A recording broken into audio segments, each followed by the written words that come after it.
Hey everyone, I got to switch it to the fast track. Hello, we're on the slow track. There's about 200 of us now. I had to switch to the fast track because when more and more people show up, it starts to get really weird. I'm going to close the light here. Mila is sleeping. Hi, beautiful.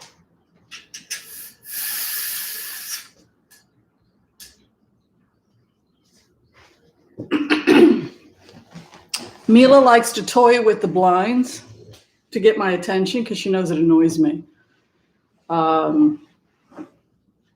Which has led people in the building to think I'm a bit of a voyeur. I'm not a voyeur. It's just that when I put the blinds down, people say, oh no, it's because she wants to see out. No. I will raise them all the way to the top so she can see out, and then she will try to leap to grab them just to annoy me. Very frustrating. Well, hello, everyone. Thanks for joining me. Let's change the angle up here a bit. Thank you for hanging out with me today. Excuse me. Gotta clear my throat. Every time I take a shower, it causes that thing, my post-nasal drip. So the first thing I want to say is welcome. Thanks for tuning in. If you haven't had a chance to do so yet, be sure and share, like, and subscribe. And of course, click the bell notification so that you can be alerted to upcoming videos. So this is a two-part day. We got a lot going on. The first part, which is going to run for an hour, is going to be our Sunday brunch. So make yourselves comfortable. I had a smoothie. I didn't, I'm wanting to do something a little bit nicer for my brunches, since I know a lot of the people here, they get together with their families on Sunday and they actually do tell me what they had for brunch while they were watching Sunday brunches with Whimsy. But so I think that's cool. I think that's absolutely cool because that's what this is. This is a brunch. But yeah, there's a couple of brunch recipes that I want to try, like stuffed French toast. Have you all heard of that? Stuffed French toast. And you can do a vegan version of this as well. But yeah, you can mash bananas and chia, and you can whip some cashew butter, and then you fry it, right? Got to fry it in something healthy. But you can stuff it with things like cashew butter or, whatever you like, berries, bananas. It's really delicious. Okay, so the first part of today is going to be our regular hangout, and the second part is going to be training for those people who are professional empaths. We are going to start around 12 p.m. the training. Now, I wanted to do this pre-recorded. I tried multiple times to pre-record the class, and it just kept messing up. So for whatever reason, I think we're supposed to do the classes live for people that want to get the training. And I think that's just because, I think the reason it worked out like that is just because people have a lot of questions. And I don't think me doing pre-recorded modules is going to help the community. So from 11 to 12 approximately, we'll be hanging out. And then from 12 to 1 approximately, if you all want to stay and hang out for the training, if you are interested in becoming a heart-centered remote viewer. It's free. I don't charge anything for the channel. If people watch the commercials, though, the money from watching commercials is donated to charity. Or if you want to send applause, that's cool too, but you're under no requirements to donate anything. So, all right. So the first thing I want to talk about is my remote viewing the last couple of days in the White House, and then we'll go ahead and we will start doing the blitzes after that.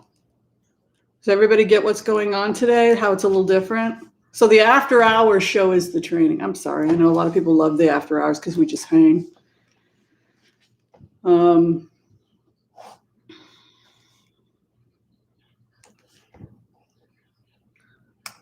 And I want to also thank everybody who did donate. I received some nice donations on my PayPal account, which is totally unexpected. And if people do that, it's most welcome. And it usually goes to pay taxes and buy coffee. So I did want to thank everybody who did the donations. All right, so let's give a quick hello to everybody and gratitude to everyone who decided to come out and join us today. We're 500 strong. And the first person here was Douglas C. Thank you, Douglas. Good to see you here, and I appreciate you coming by. Deb Moose, welcome, welcome. Oh, beautiful Minneapolis. This is a great town. Terry Solaris is here. Happy to see you here. Greeter TK, thank you for the help today. Margin Moore, welcome. Meg Garo, Carolyn K in the house. Welcome. Lyric Alden showed up nice and early. Carolyn K, hello. Sunday is going well for me. I'm going to go for a nice walk after today. Pammy Sue, hello. Margin Moore, Robin Arvin, Sally Gal 23. Welcome, welcome, welcome. Joanne Sense is in the house. Hope, thank you for the moderation. Margin Moore, welcome, welcome. Carolyn K, Lyric Alden. I think, did we say hi to you yet? Exita Smith. And we'll just keep saying hi to everybody as we go along. Thank you, Adventurous Spirit, for moderating today. Michelle, thank you so much. Michelle Taylor is in the house. And I know Michelle is rubbing her hands together like this, getting ready for that training, right? Hopefully she'll be able to stick around for class 1 today. All right, let's get started. So the first thing we're doing today, is everybody ready for today's remote? It's brief.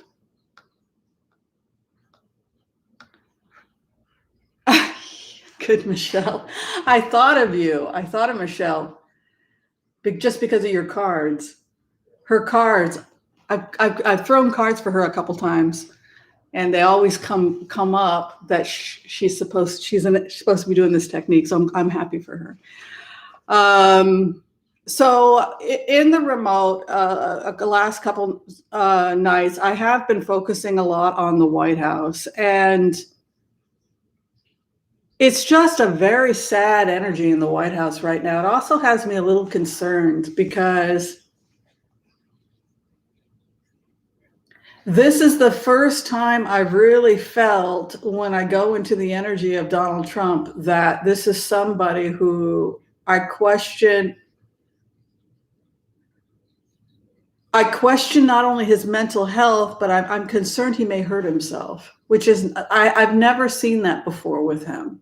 So I'm a little concerned. I'd be curious if the other empaths here. Oh, the monolith. I think it was an artist. And I think it's very funny. I did a little research on that. There's a couple of artists that do that. I think it's very clever and very funny. But anyway, so I'm a little worried. I'm a little worried about this energy. It kind of reminds me, it literally does remind me of the bunker with Hitler in the bunker, in the sense that no matter how they try to spin it for this president, that he's promoting Newsmax. Remember when we went into the energy, it showed that he was going to have contracts with, thank you, OV Timmy, and welcome. The ceremony. You know, OV Timmy, I had 3 slices after I had the one in front of everyone. And then that night I got into a movie. I'm watching Undone. I'm catching up on the series Undone on HBO with Nicole Kidman. It's really good. So I caught up on a couple episodes of that, and I ate 2 more slices. So The Undoing. That was what I robo-watched. I watched like 2-3 episodes on Thursday, and I was just like, oh, who's the killer? And it's a whodunit. And you either like that kind of thing, where what I love about Undone is that it's a modern version of an old-fashioned whodunit, where everyone is invited in the parlor. Oh, it was Mr. Pibbs. He did it in the parlor with that. It's one of those types of movies, but it's like a creative spin, and everybody's a suspect. It's so much fun. Thank you, Mary Gorham, Malia. So what do y'all think? What do y'all think about Trump's emotional, the White House staff? It's just sad. I mean, it's just a feeling of being sad, feeling like it's over. The saddest thing for me as Donald Trump, the thing that hurts, if you saw the last thing he said, is he's like, you better respect me, I'm the president. It's kind of what we had seen in the last remote, was that people would stop returning his calls, that he would slowly lose power because he no longer has the magic ring. Remember when he first went in, when we did remotes, it was like the White House got him, like in the sense of like, wow, I have all this power. Well, now the magic ring, Frodo took it or somebody else took it, and now he doesn't have it anymore. And that realization, that's what the remote feels like. That realization that I don't got it anymore. That is the horrifying thing we're kind of witnessing publicly. And that's what's so sad. I actually love Queen's Gambit, and they say they don't want to do a second season.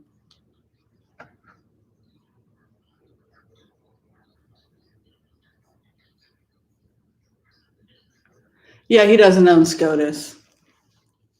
I did research on Amy Coney Barrett because I know a lot of people didn't like her, and she voted for Obama.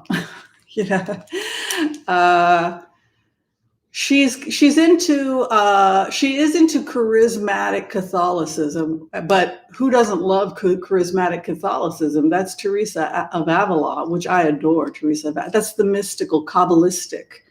It's the Kabbalah. So yeah, she's conservative on one things, but on other things she's quite metaphysical. But no, he doesn't own SCOTUS. Because, and here's why. Oh, this is the second remote. Are we ready for the second remote? We are, right? I mean, it was just checking in briefly on Trump and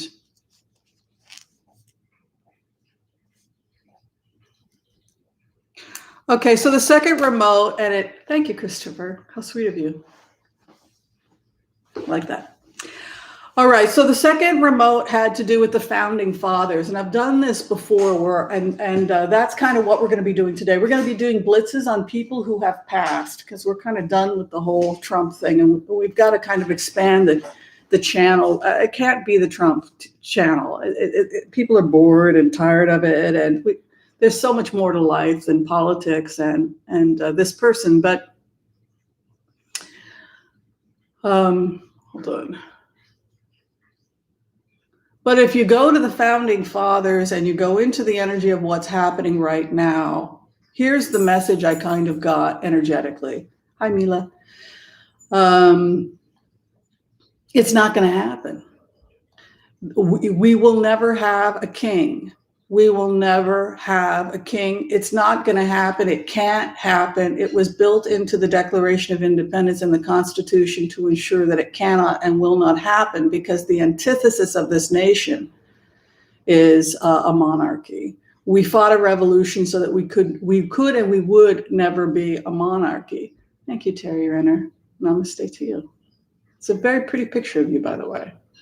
The blonde. I like that. It's kind of like a cheesecake. You know that pose, well, I could talk about that a little bit, but that kind of cheesecake look, it's one of the first poses I learned when I was a model when I was younger. But I digress. People here know I have ADD, so it's okay. But the feeling I got about the Constitution was, or about the founding fathers, is that it's never going to happen. And somebody should have told Donald Trump that it cannot and will not happen because of the structure of the nation. Thank you, Adventurous. In the sense that you now have an opportunity to go be Farmer Don. And that's really what the what they built, the foundation of what they built gives you an opportunity. You serve your 4 years or you serve your 8 years, and then you get to go home and be a farmer. And you are the citizen farmer who chose to serve in the executive branch. We, the people, hired you, and now we, the people, have gone with a different candidate. And so you graciously bow out, and then you go back to the family farm. And this is the structure of the Constitution, and it cannot and will not change. And everybody sitting on the Supreme Court, no matter how conservative they are, they have spent their lives studying this Constitution, and the bedrock and the foundation and the blueprint for the Constitution is we will not be a monarchy. And so the end of the Trump presidency was inevitable because of the blueprint and the structure in place and why the structure was created. And so we can be enamored with the monarchy. We can we can be enthralled with these Brit box, right? We like our Brit box. And we love our Princess Diana stories, right? We love all that stuff, but we will always be Americans. We will always be a nation of citizens who are equal, we are just regular citizens serving and building our nation a more perfect union, but we can never be a monarchy. So the Constitution is the law of the land, and the founding fathers and mothers, when they got together, knew that. They had a very clear vision, a very clear statement of purpose, and that's why he failed. But the good thing about the Trump presidency that you see as a remote viewer is that, and as a constitutionalist, particularly from the founding mothers and fathers perspective, is that now they can see where the holes are in the Constitution, so that when we're creating a more perfect union, so we had a little tyrant come in who thought that he was going to change the rules. All right, now we can plug those holes. So that's basically what I took away from that remote of sitting in the energy. Because when you follow the energy of the Constitution, where else can it go? It can't go to a monarchy because that's not its structure. Yeah, pretty painful. That's right, Christopher. It's kind of a myopic, but I want it. But you're sitting on a foundation of something that's not going to produce what you want. Inevitably, this is how the presidency has to end. Yes, I will raise it for you. You looking for your squirrel? There's a guy out there. Do you see the guy there? Is he jogging? What's he doing? Yes, I love you too. You going to come join us? Or you just going to look at your squirrel?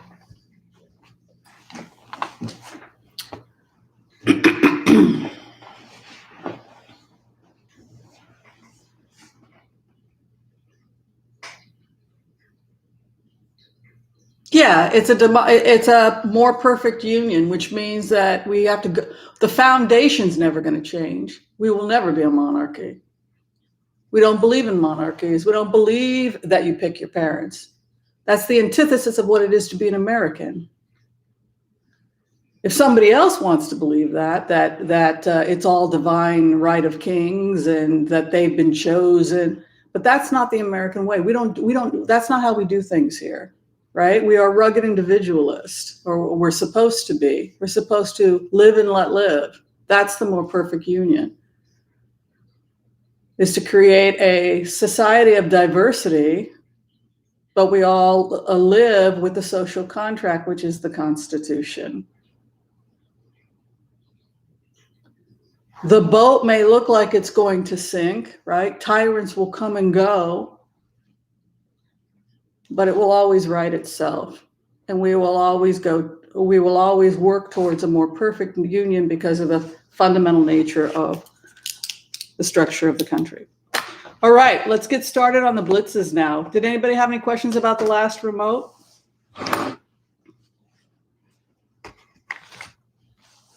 Anybody disagree with when you follow the energy, the conflict, if they did the remotes and found something different? Who killed the scientist? I think it was probably spies working for the state of Israel, to be honest with you, because there are a lot of Israeli spies in Iran. There's a lot of Jewish people still in Iran.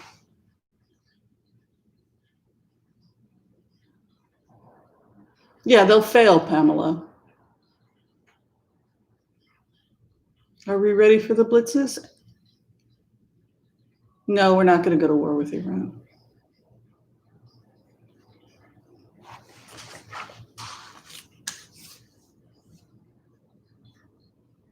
I'm just waiting to get an okay. Did anybody have any questions? Can we move on? Yes? I'm trying to figure out. I'm going to use my senior deck today, okay? Let's see. Just because I thought it would be fun if we did a little people who had passed over. So I might as well use my senior deck is really old.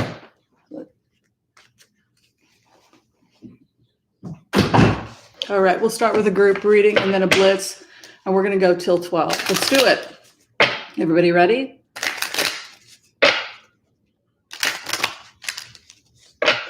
Okay. I want to call on white light protection for myself and this community as we ask permission from Spirit to access the Akashic records. We call on our spirit guides and good angels to be with us. Give us the clarity and the wisdom needed to empower this community on its journey to make the best decisions for ourselves, our families, for the planet, for the people we love, but also to help those we have strife with. And together we say Amen. And this community reading will be applicable to you at the time you see the reading.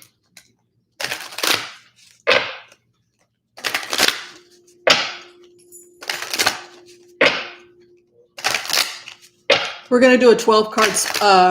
We're going to do a 12 card Celtic.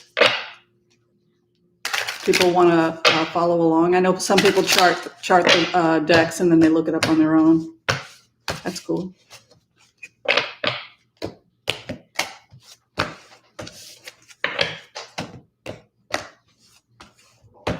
Where we are at right now, we will do blitzes, but I want to do a long one for us. I'm doing a 12 card. The Karma card. Yeah, we'll do FDR. We'll do anything you want. It's cool. The Karma card right now is dealing with the thief. You can see the 11th house. A thief has come in, but the base of the matter, look at that. Look at how creative and abundant the energy is coming in for this community. The Empress is the base of the matter. I think this is a time, despite the fact that we're dealing with theft, feelings of being defrauded, feeling that somebody came in and gutted out the country. Thank you, Stacy, for a whimsy treat. Thank you. I love my candy. So Empress is abundance. It's also creative. It's giving birth. It's Gaia. It's the time when the wheat is harvested. Sometimes I think of it as Indian summertime. But if it's the base of the matter in relationship to this group, then I would say that we're entering into a time which is pretty unbelievably creative and productive. It's not a time of poverty. It's not a time of, even though I think people will become more frugal just because it's better for the environment, by the way. Being wasteful is not good for the environment.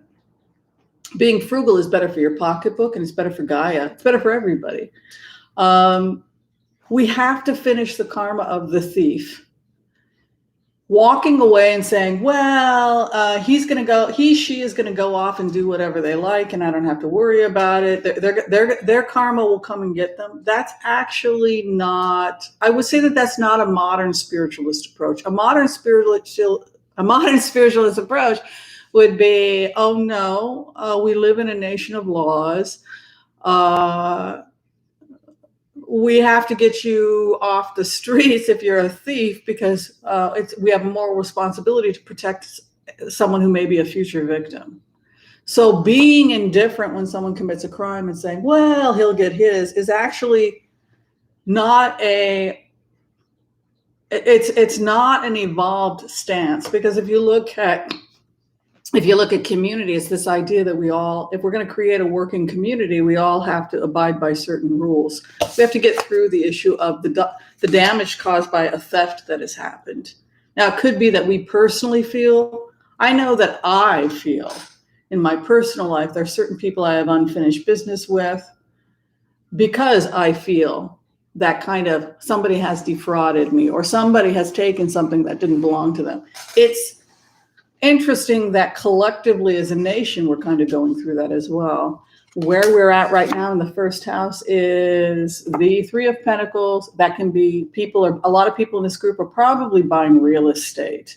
This is a real estate card. You can see the guy is designing and pounding away, and somebody is showing him the blueprint. Because Pentacles are a 3-week card, right? We read Pentacles as weeks, Wands as months, Swords as years. Water we don't detect time from because it's wishy-washy, right? So new contract coming in, possibly people buying real estate. I'm about this close to considering buying real estate in Astoria, Oregon, by the way.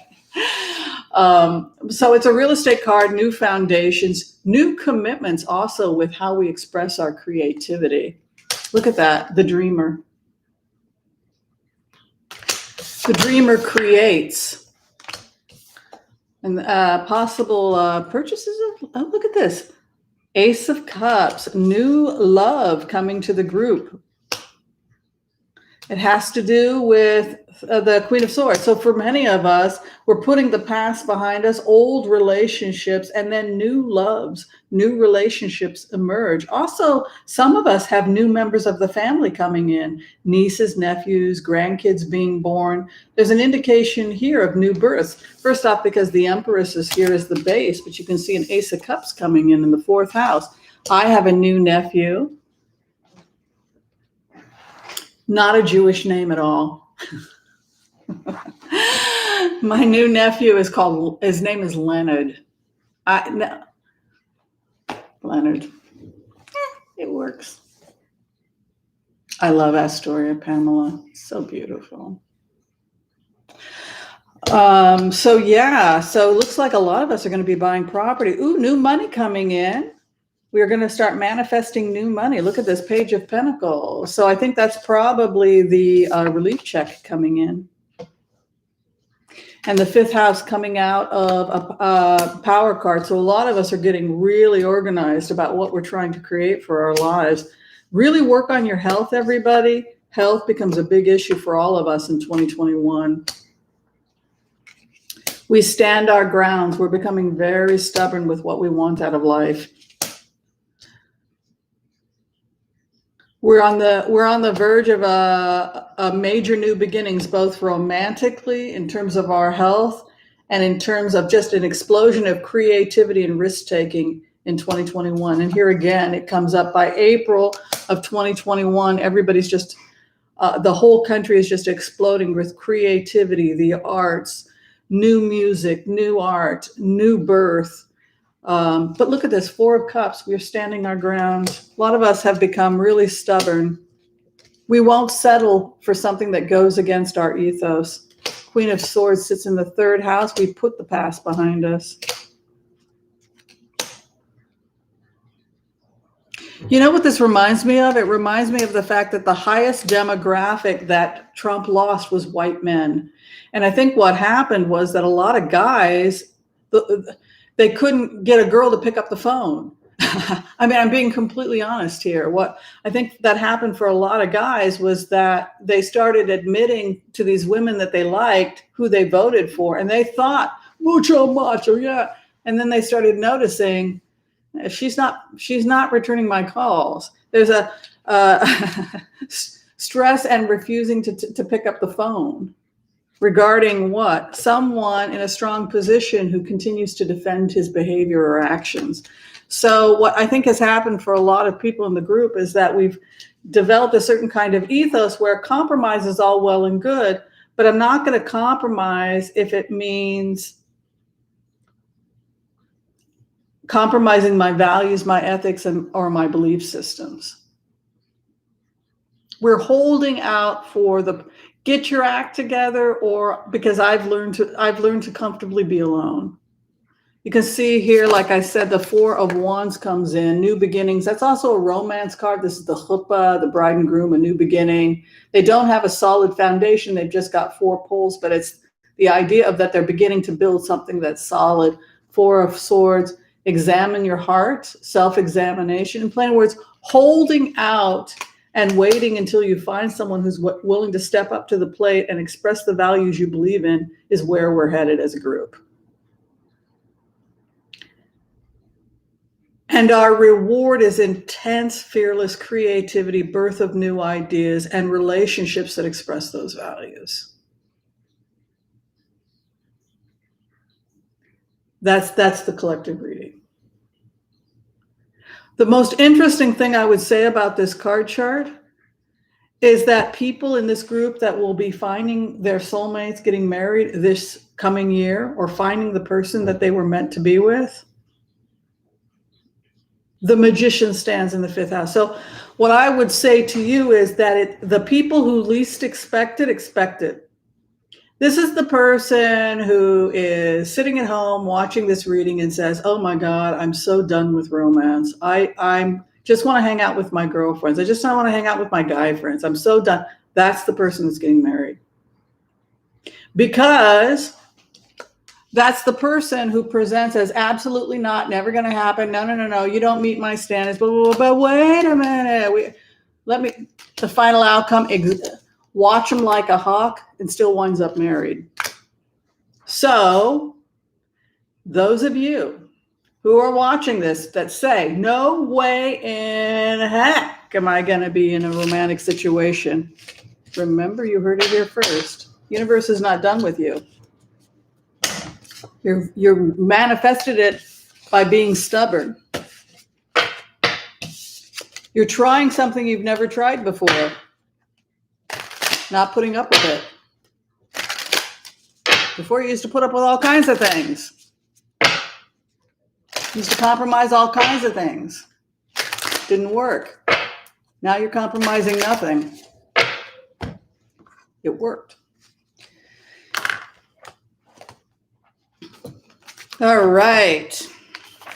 We're talking about values. We're not talking about like who takes the trash out. All right, we can start blitzes. We have half an hour to play with the blitzes.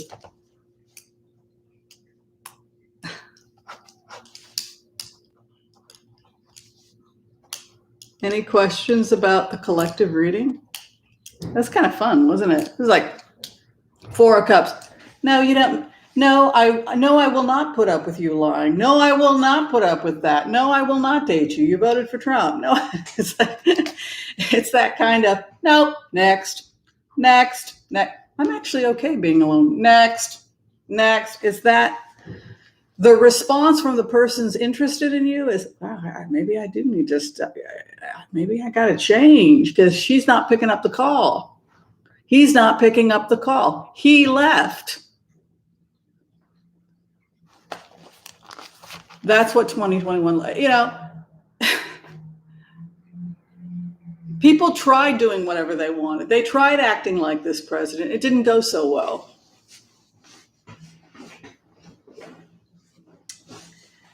It's antisocial, right? All right.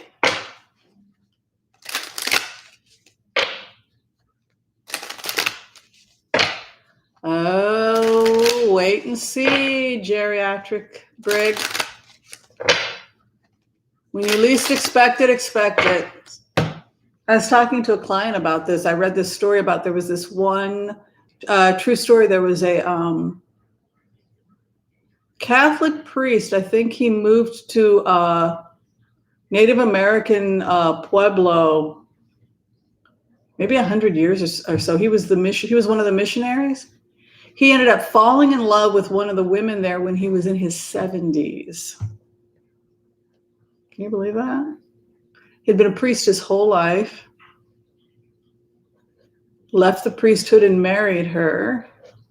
I think his wife was in her late 50s and a widow, and he isn't that wonderful? Ooh, right, Debbie. I'm hope. But see, I would like to find a nice person. Lumine Maggie? I don't think any of that matters either.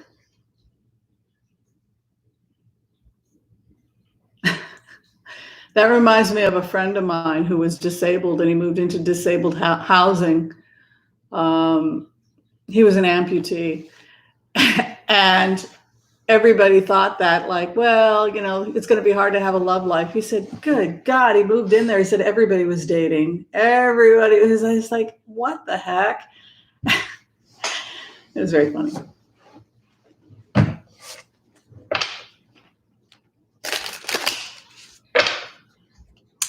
Hi, Mary.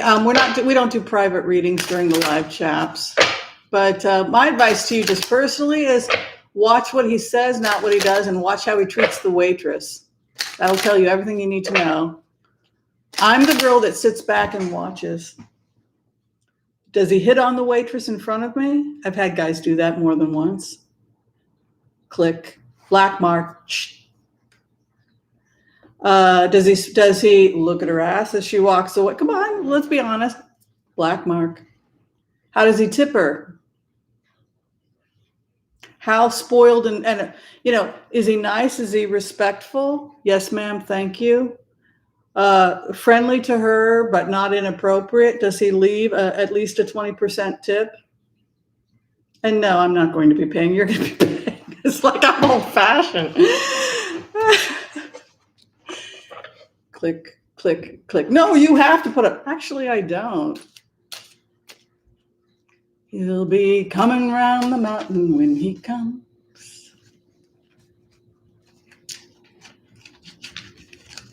All right. The first request was for Princess Diana. Princess Diana had a message for us. What do you think? 3-card Monty? Should we give you all the full Monty today?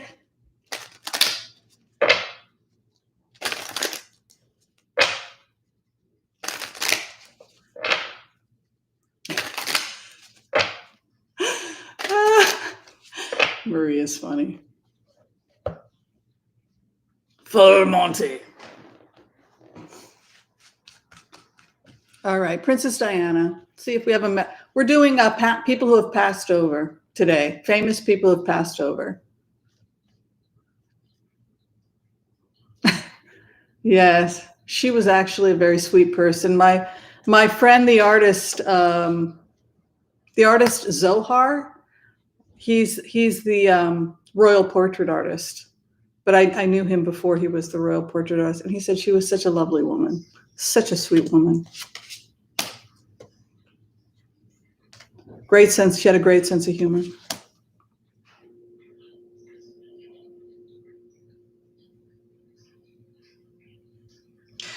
So,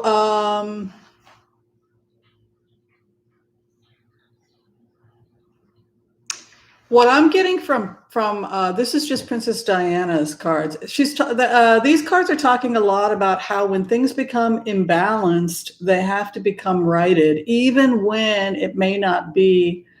I do want to do Joan of Arc.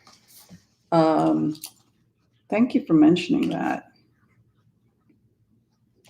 She's talking about Princess Diana is talking about the fact that that a lot of truth is going to start coming out, a lot of secrets, and it's going to be extremely painful for the nation. That this story is not over in the sense that no, Jimi Hendrix wasn't murdered. I know people that knew him, by the way, because I'm from Seattle.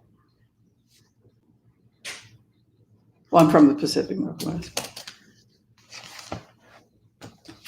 Wheel of Fortune, the karma card, due to a thief, leads to heartbreak.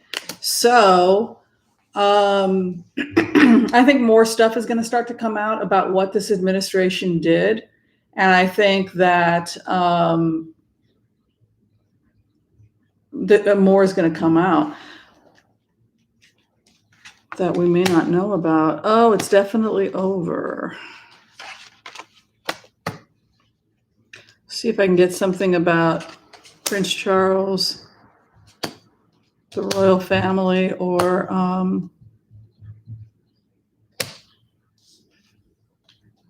Prince Harry. Prince Harry is the most like her of all of the two children.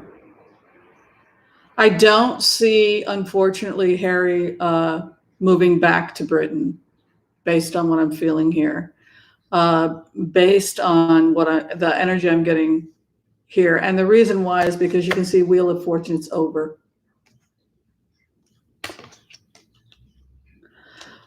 But it's just very sad. It's very sad to see her cards in relationship. Her son is the most like her, and like her, he couldn't live in Britain. He had to leave for the safety of his family. He flees, but then there's a star over it. The theft card, but also a fleeing. Heartbroken, but they put the past behind them. It's like they're building an entire life for themselves, Prince Harry and Meghan, but it won't be in Britain. I think Britain is finished for them. It's very sad. I know she had because I saw a second child with them, so I guess they miscarried in July. It's very sad. Oh, more children coming. Baby is behind the veil.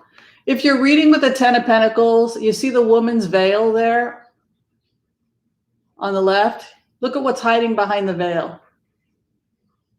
It's a baby. Her skirt works as a veil of what is on the other side. You see another baby coming in.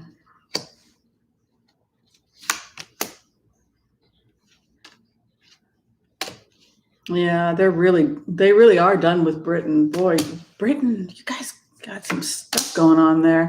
Yeah, there's a new baby. Might be another boy. Ace of Wands. He's got a willy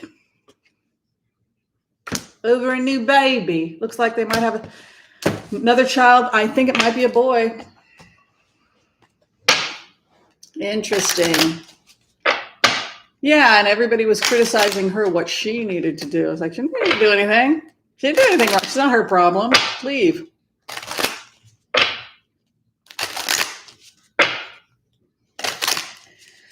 So looks like another baby coming. Looks like they are building a kingdom or life for themselves in the United States. It looks like it never could have happened or worked because of,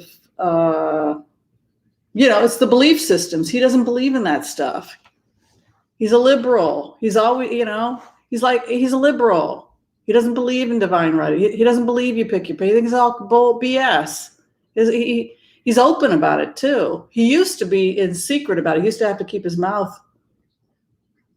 Keep your socialist ideas to yourself, Harry. But then now,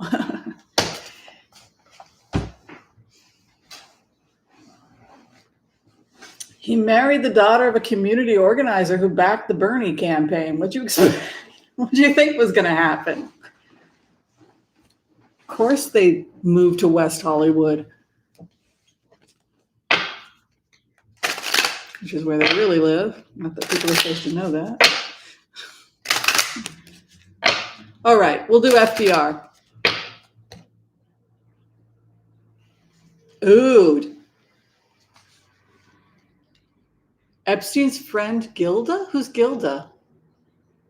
I don't know who Gilda is.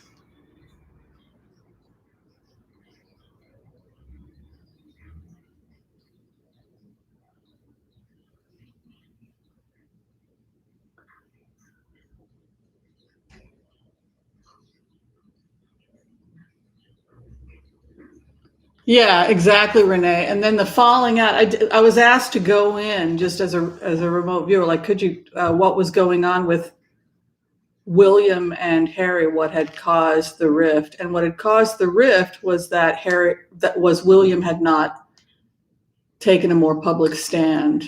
Oh, we're not political. This is not political. This is racism.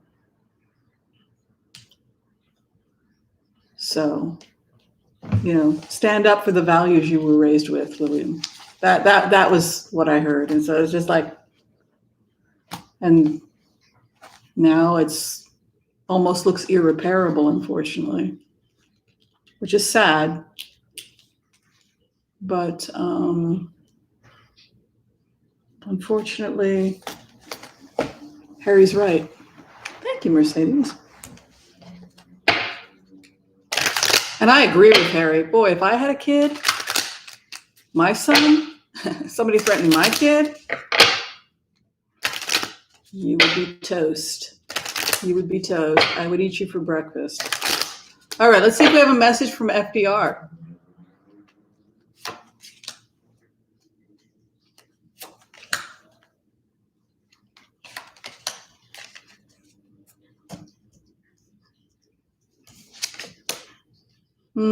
There are major changes that are happening in the United States. Boy, wow, we got a death card, transformation.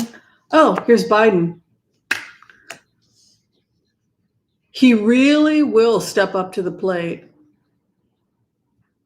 He really is going to transform because the nation is ready. Even the people that are cynical, they're ready. They're ready for new work, for new jobs. We're going to have to let if we want to go forward as a nation, we got to go through the Five of Pentacles. That's poverty and leaving ideas that don't suit us behind, dogma, the church, things that drag us down into poverty, people in relationships. In plainer words, what I'm getting from FDR is that the nation could turn the corner and become a great nation, but we've got to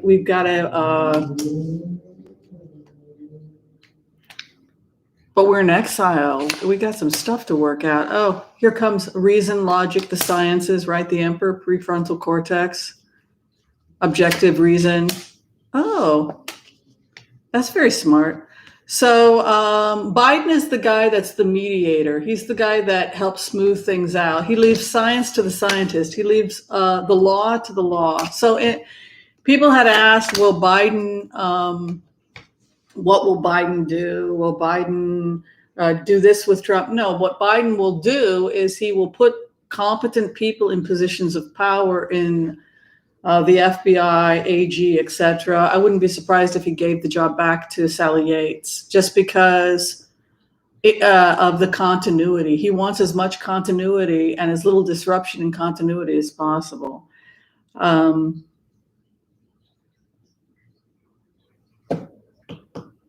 Yeah, but unfortunately, with these cards, you have the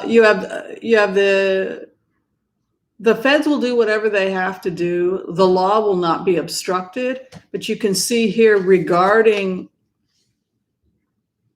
this corruption or this individual, Tower comes. So there's more on the horizon, more stuff that's coming out about this administration that's, unfortunately, Biden's going to have to clean it up.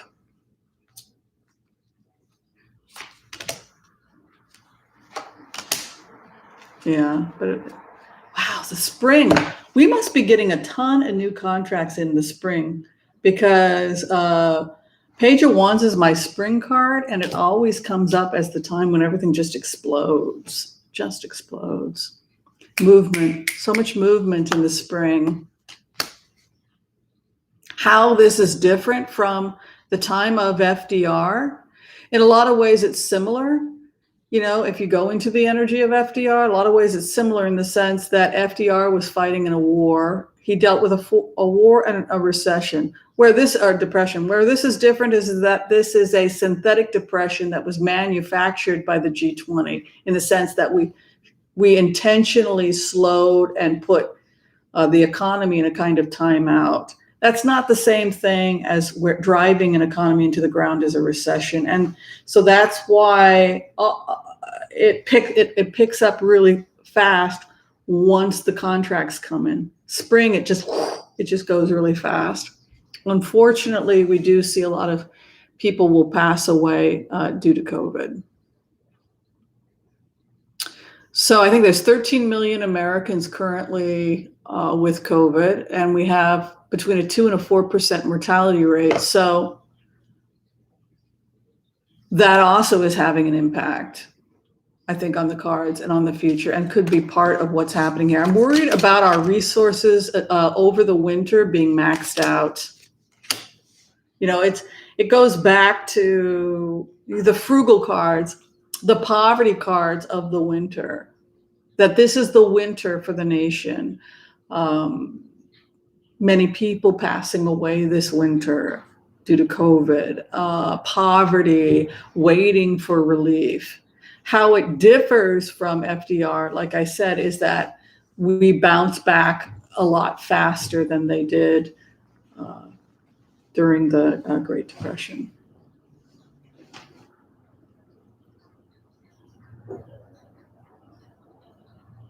There's something lighter about this administration. It's a very clean, light energy that Biden brings in. It's hard to explain, but if you look at the kind of energy that FDR is talking about here, a transformation to reason, new beginnings in the springtime, and then over Biden, the clarification of Biden, he comes to balance things. This is Biden's card, the peace offer, and then he leaves. So he's really here to just kind of literally get things up and moving so that he can then I don't see him completing this term. He doesn't die, by the way. It's really more that his job is to stabilize things. And then the outcome, things we have to deal with, the poverty, the exile, the ethics. Also, I think there's going to be exposés and then movements by springtime. So that's FDR. Wow. Yeah, but God, he's in such good health, though. Biden jogs. I can't jog 2 to 4 miles a day. See, that's the benefits of. See, Jill is really healthy. Jill is a fitness fiend. You can tell also with Jill that she's just so health conscious. So that's the benefits of being married to a doctor who, gets you to eat a heart healthy diet and exercise, etc.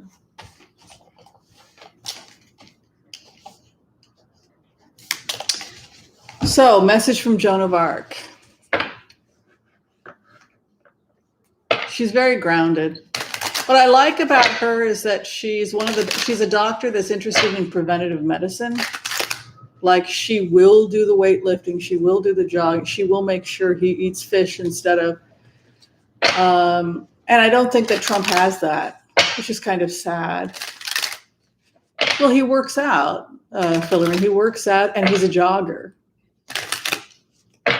But he's been a jogger since he was a teenager. He ran track as a teenager. Biden. So he's always been into health.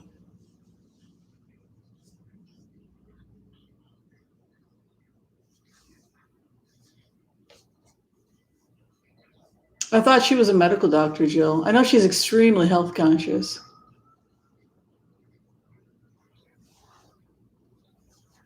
Yeah, the moderators are amazing.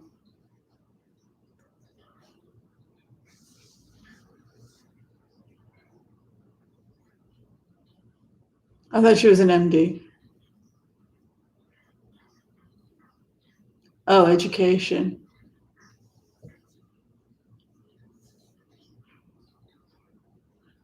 But gosh, she's just so cool. I really like her. I like her when we went in one time and we did a remote for Biden. And somebody had asked about the rose garden, and I heard myself say, "Oh, but Jill's really good at that sort of thing." I was like, I guess, well, you can see the garden at his house. I guess that's what they were. Oh, lovely. She's a fitness buff. Yeah, I know that she's very good about making sure that they both eat right because she's talked about it. Yeah. Okay, so we're going to do Joan of Arc now.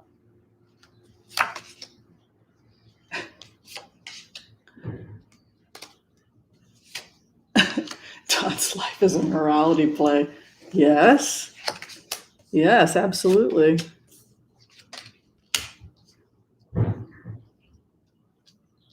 Something is going to come out, some corruption about France that nobody knows about that's quite dark and horrible. It might be, and there might be something more dark information coming out about the church.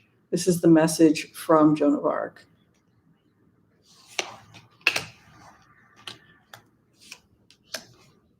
Some really hideous secrets about the church are coming out, and it will be a source of incredible, it's suppressed information about priests, etc., is going to hit by August. It'll be one of the biggest subjects that everyone's going to be talking about by summer of 2021.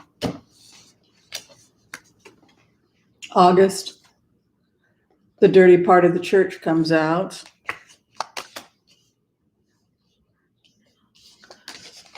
People are going to have to leave, and the courts or somebody's going through the books. Star and anointing over movement. There's going to be a huge expose about the church coming out and suppression. And this current Pope is going to release it. And he wants a new beginning for the church.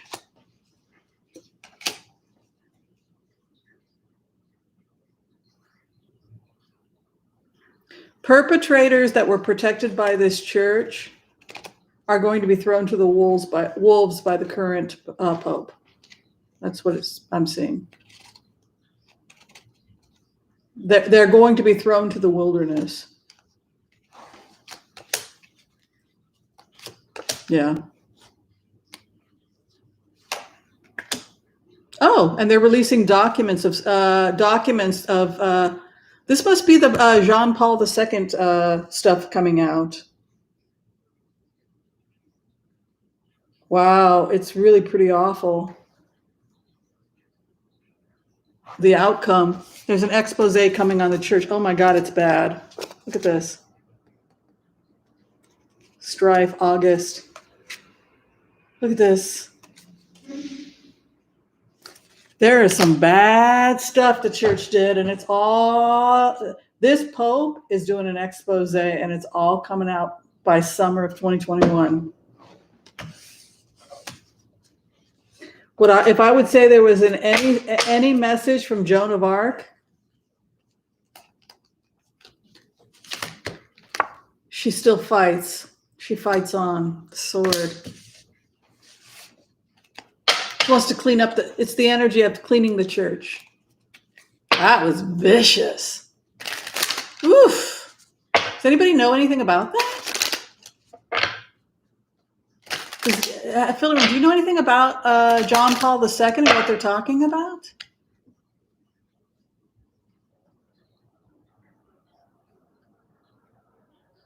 What happened? I'm not Catholic. I don't know anything about this. What?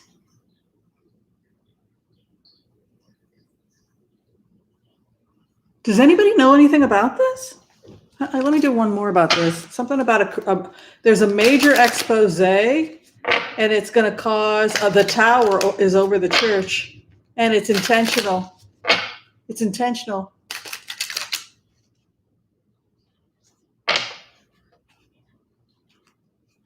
Does anybody know about this?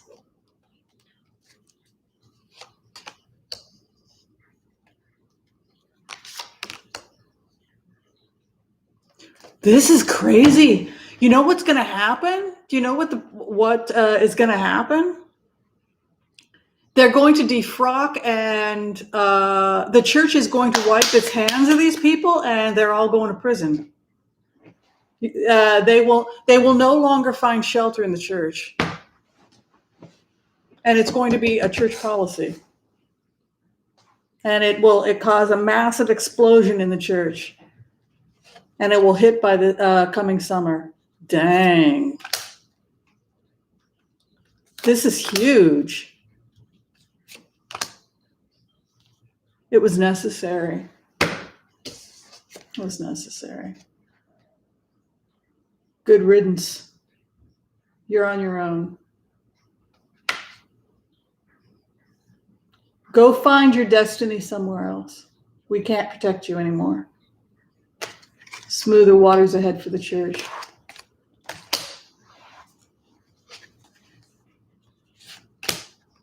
I didn't expect to see this.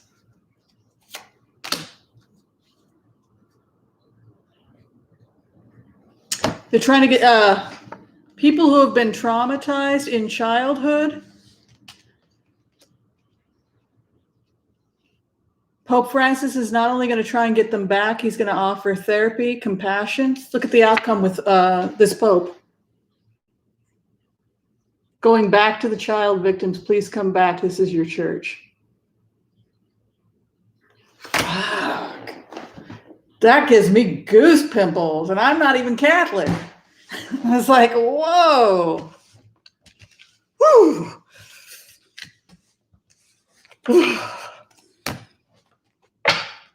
You're trying to get the victims to come back, tell their stories. You have a right to be here. And they're all those bad people.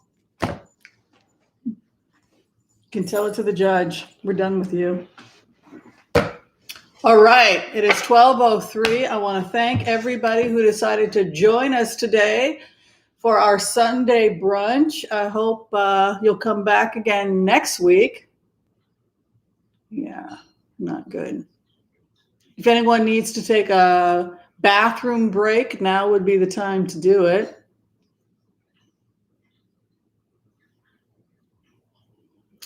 And I will see you next week if you need to go. The second part of today, we're going to start our training. This is not readings. This is for people who are professional.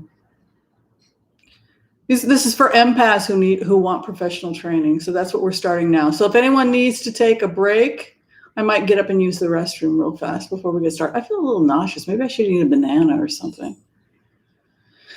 Oh, love and peace. Thank you. Thank you, everyone who needs to go. I'm seeing people leaving. That's cool. Absolutely okay. I know not everybody wants to be a professional reader. Thank you, Maxine.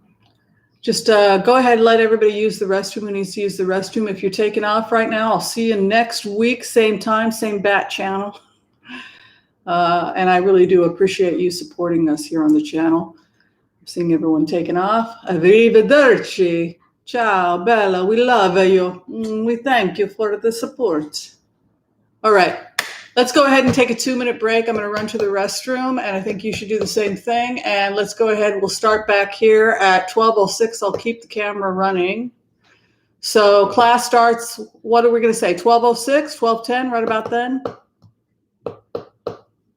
Be sure and tell your friends that they're wanting to get the first class. All right. So we'll start in a couple minutes.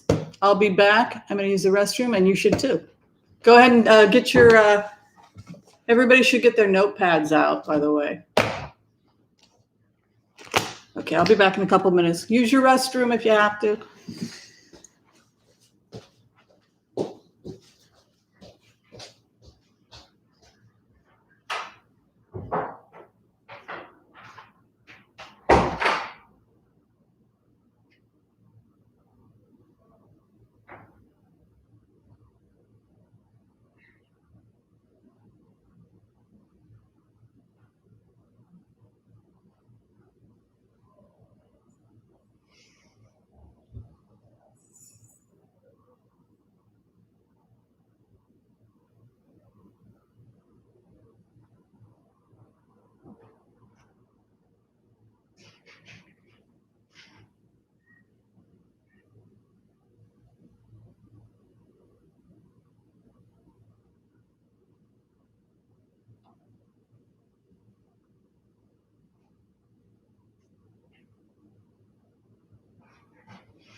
need to eat a little something before we get started. Wow, 723 people want to get training.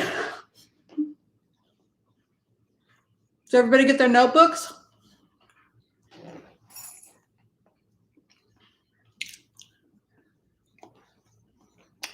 I haven't eaten in a little bit, so I need to. Are we ready?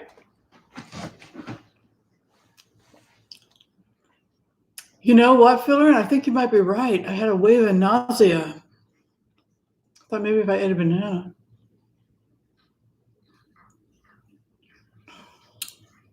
Those cards, can you believe those cards? Dang. But wasn't it good, though, that happened? Rip open, let us see it all. It's going to be awful, though. All right. Welcome, everybody. If you are tuning in, it is 12:07 p.m. Be sure and tell your friends class started at 12:07 p.m. This is Introduction to Heart-Centered Remote Viewing Technique. So welcome, welcome. Anybody can learn this technique. You don't have to be a professional reader to learn this technique. This technique is taught just for nothing else so that we can learn empathy. So I want to start by saying when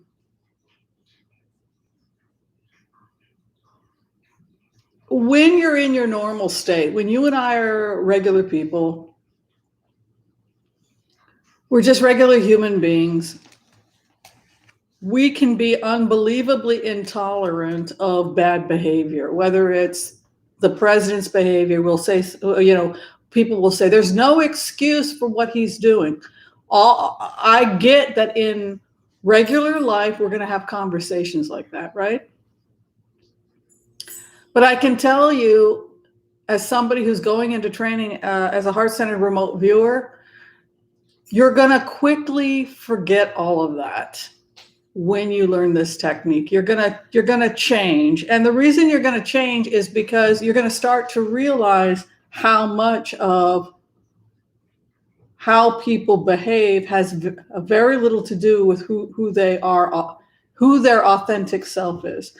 So part of what we're doing as heart-centered remote viewers is to touch the core, the most high, pure core essence of who someone is.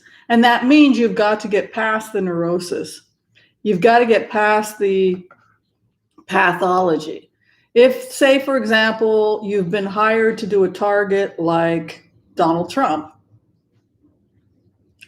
and you don't want to, you don't want to go in and look at a target like that because you don't personally like the target. My advice would be to get over it. Because in this technique, your personal opinions about the person that you are remote viewing won't really mean anything when you get into the trance state. So I just want to say to people, prejudging or et cetera, that all has to be put on the side when you do this work. You have to let it go. So the first thing I wanted to say in this class is I wanted to talk a little bit about the history of trancing, and that human beings do and can enter what are known as trance states, right? People enter into these trance states, and we have observed people entering into trance states in religions and cultures all over the world. An example of a trance state would be that you are lucky enough to be invited to a voodoo ceremony.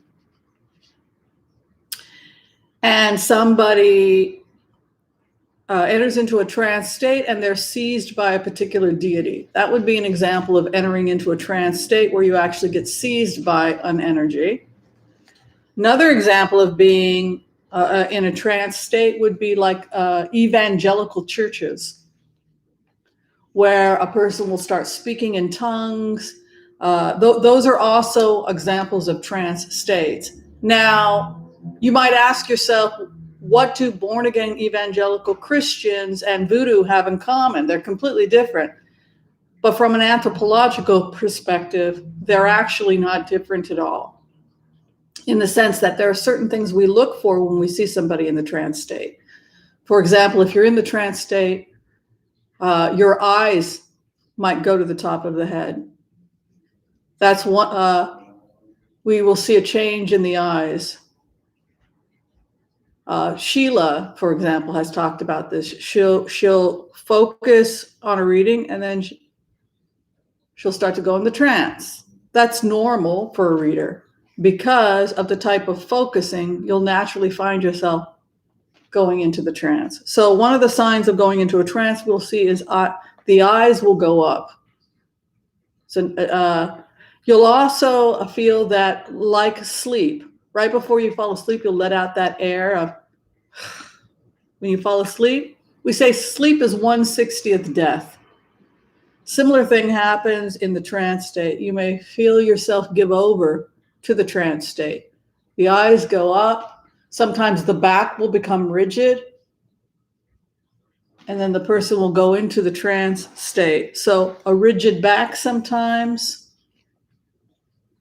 eyes in the back of the head. Another thing that will happen, and this happens to me a lot in the trance state, using HCRC, is that I will begin to have Kundalini rising. And Kundalini rising is a spiral. You'll start to see yourself spiraling. Different people spiral differently. But what you will find, particularly when the first and second chakra starts opening up, you see what she's doing, is you'll start to see your body will enter into what's called the spiral dance. Now, if you're prepping to go into trance state, she can see perfectly. What she wants is my attention. What are you looking at? You want me to look at what you're looking at? Very cool.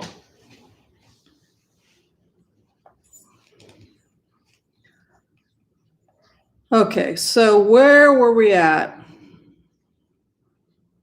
So my job is to get you in a trance state. Right, Douglas. The fastest way to get into a trance state with Kundalini Yoga is to just listen to the music and start doing Kundalini. Because Kundalini Yoga is basically HR. It is. You're basically doing it if you're doing Kundalini. Hi, baby. I would like you to sit with me because we're teaching a class right now. Get quickly here. For you.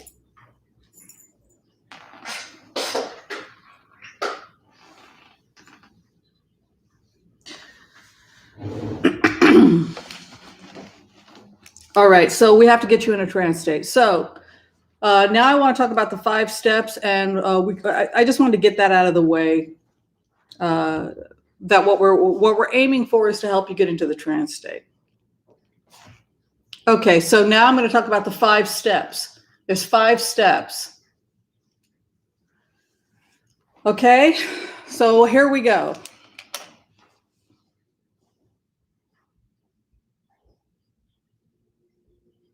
All right, the first step is safety, set, and setting.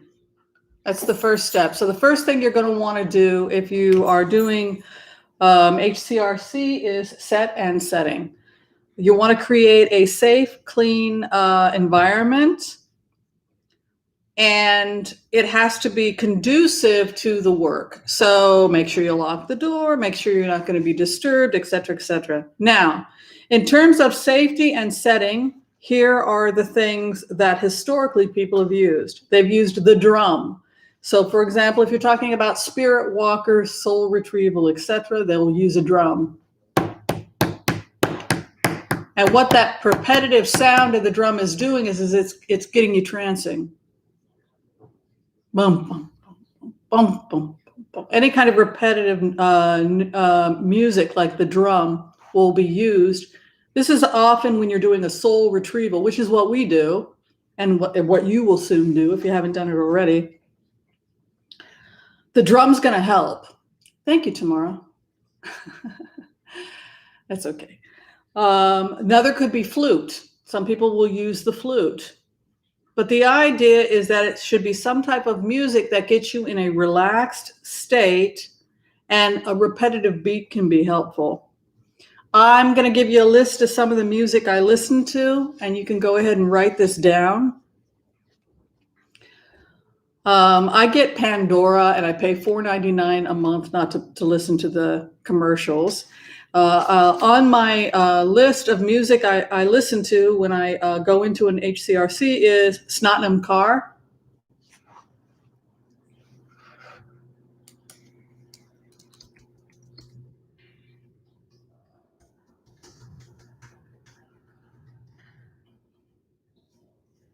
She is Kundalini yoga mantras. She does the Kundalini yoga mantras. I don't think I spelled that right, but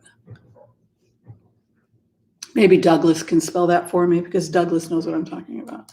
I also listen to Deva Pramel. I have her on. I listen to Krishna Das.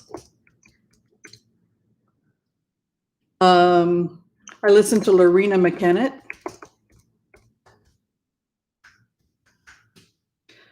And I listen to some of the Sufi music.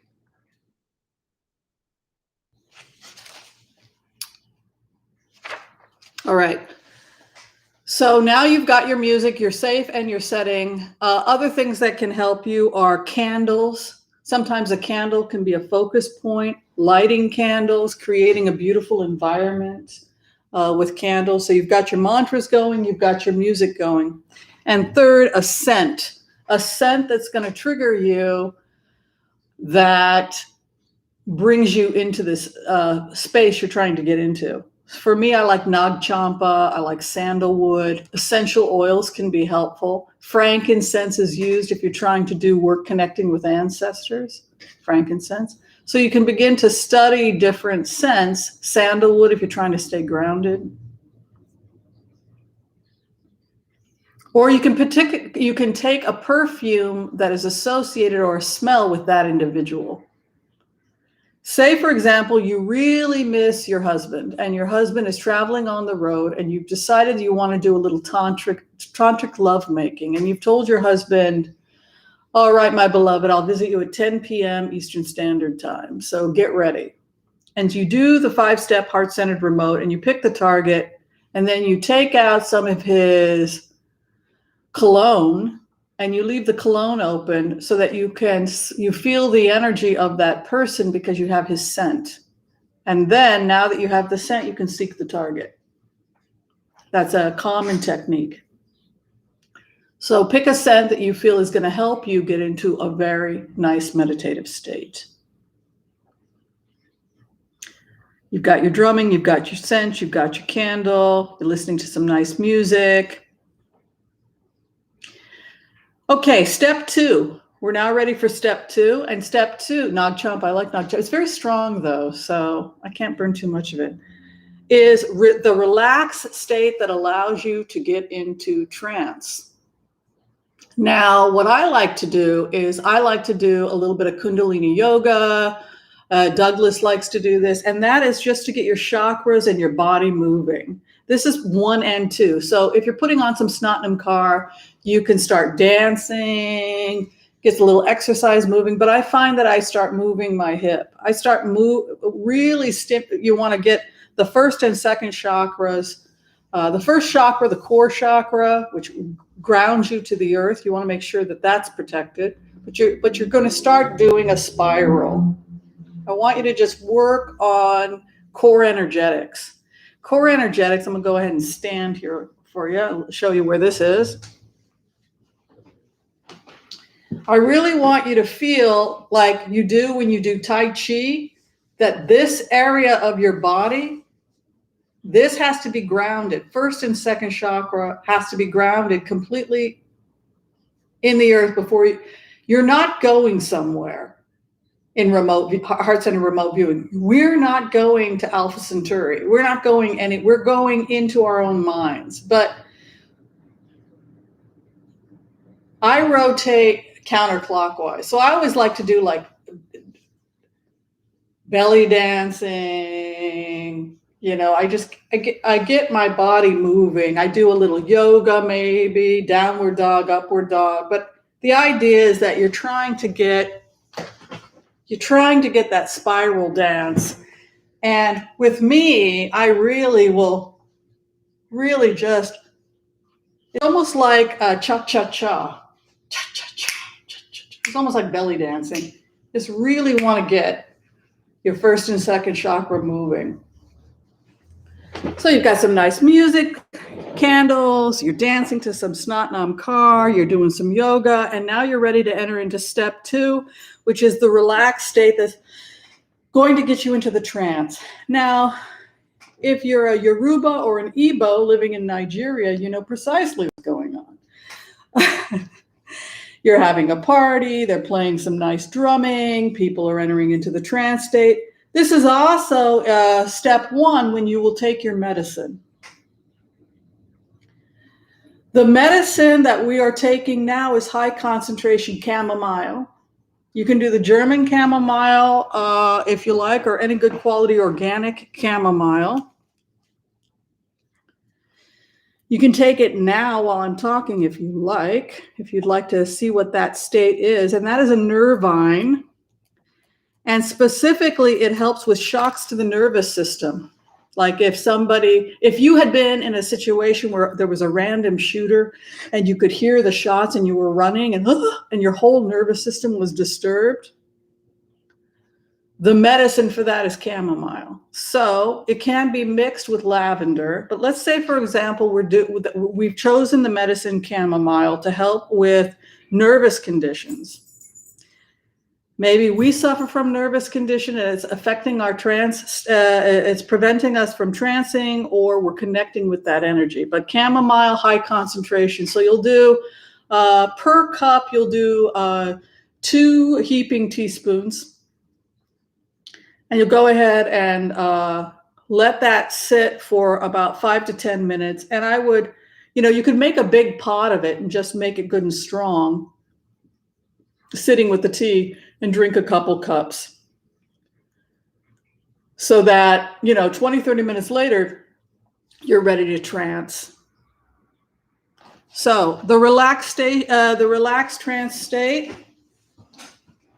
I close my eyes. I've done my mantras, I've done my singing, I've gotten my energy moving. I'm going to start relaxing myself. And the first thing I do is I concentrate on my first chakra. And I want everybody to go, we're going to do this together.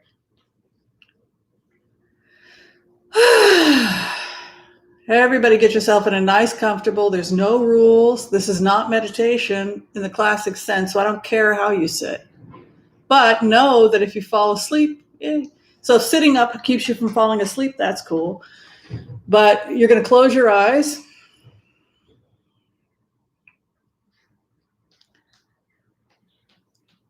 And I want you to just let everything go. I want you to take a couple deep breaths and just let it all go. And when you let your air out, I want you to just sink into the relaxation. And I don't go anywhere. This is something you've got to convince yourself. You're not transcending. You're not going anywhere. You're going deeper and deeper and deeper and deeper into yourself. That's the difference between this and floating around transcending. I want you to go in. I don't want you to go out. Thank you, Karen. So the first thing I do is I ground myself, and I imagine roots coming from the first chakra down to the earth. And it is embedding me into Gaia really solidly so that I am one with the earth. I'm one with Gaia.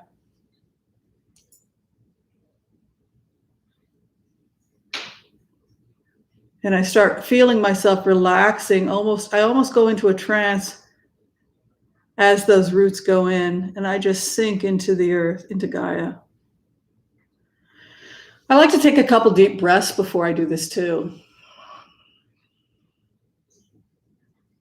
And then once my roots energetically have connected with Gaia, I imagine all that white light of Gaia coming up and floating up into the first chakra. And it's a feeling of immense, beautiful, tranquil love coming from the mother. And it's coming up and it's getting the energy really moving in that first chakra. Imagine that first chakra spinning, beautiful, nice, red, beautiful, healthy blood red. And the more it moves, you know, a lot of the time you'll see this in Kundalini, people will just start vibrating as they get the Kundalini coming up. And that's okay. If you feel you need to start moving, if Douglas wants to pipe in, he can. He knows what I'm talking about. Just get the energy coming up, and then slowly the energy will start to enter into the second chakra. It's kind of an orange energy. It's also your reproductive. The first is survival. The second is reproductive. It's not unusual for you, as the energy is coming up, for you to feel grief or pain or stuck energy or trauma in that part of the body. And this is something that I always want to tell people. You can't wish away trauma. Well, you choose how you react. No, actually, you don't always choose, because if a trauma is in your body and you've got complex post-traumatic stress disorder, your body is going to be reacting before your mind can consciously decide anything. So those are the kinds of things that you will come into contact with when you're doing this kind of work. So the energy comes in and it comes up. And I also imagine just my legs, everything just sinking into this deep this deep trusting mother energy that's coming up. When it gets to the third chakra, which is imagined as a yellow energy. Thank you, Karen. And you can go ahead and look at your chakra chart if you're confused.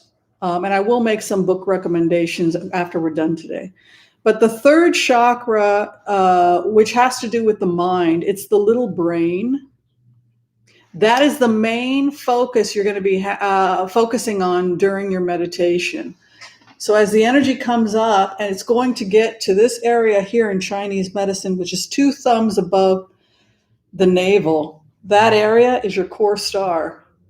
And that is thought to be the point at which the soul resides, the astral body resides, like it's inside of an egg in this area.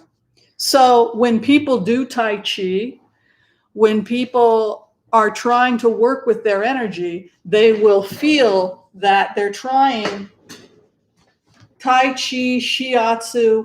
You want your strength to come from here, your core. Tai Chi helps because Tai Chi, you can see your strength is coming from the core. I don't want your energy up here. I don't want you floating around in La La Land, visiting wherever. I want you grounded on the earth. HCRC, the trick here is the rabbit hole is inside of your own head. It's inside of your own gut. I can't stress it enough. If someone's flying off somewhere else, they're not doing this technique, because the first thing we do in this technique is get you grounded. So when you get to the third chakra, which is your gut, I want you to be aware of sensations. And I hope people are writing this stuff down, because it's a lot of material I'm going through. But this is sensation. This is being aware of sensations in our bodies. This type of meditation is called Vipassana. Vipassana.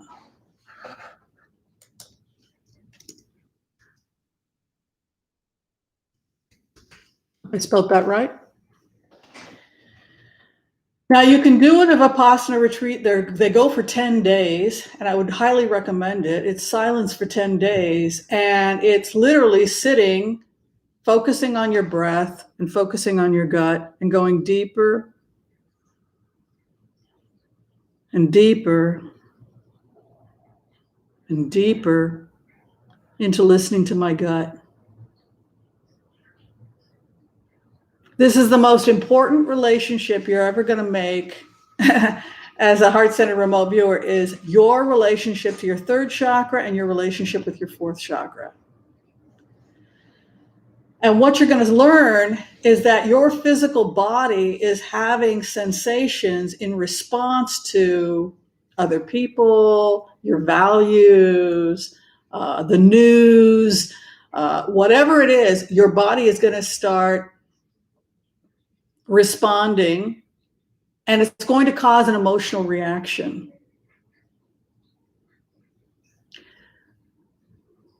If I'm just hot, it's like The Stranger by Camus. If you ever read The Stranger by Camus,